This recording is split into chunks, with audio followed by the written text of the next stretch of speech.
Ndugu wananchi, kwa masikitiko makubwa natangaza kifo cha Mheshimiwa David Cleopa Msuya, makamu wa kwanza wa rais na waziri mkuu mstaafu wa Jamhuri ya Muungano wa Tanzania, kilichotokea leo tarehe 7 saa 3 asubuhi katika hospitali ya Mzena jijini Dar es Salaam alipokuwa akipatiwa matibabu ya ugonjwa wa moyo.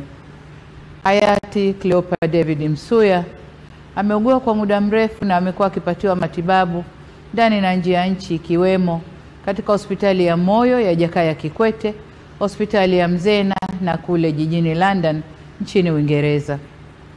Natoa pole kwa familia, ndugu, jamaa, marafiki na Watanzania wote kwa msiba huo mkubwa kwa taifa. Aidha, ninatangaza siku 7 za maombolezo ambapo bendera zitapepea nusu mlingoti kuanzia tarehe 7 hadi tarehe 13 mwezi huu wa 5.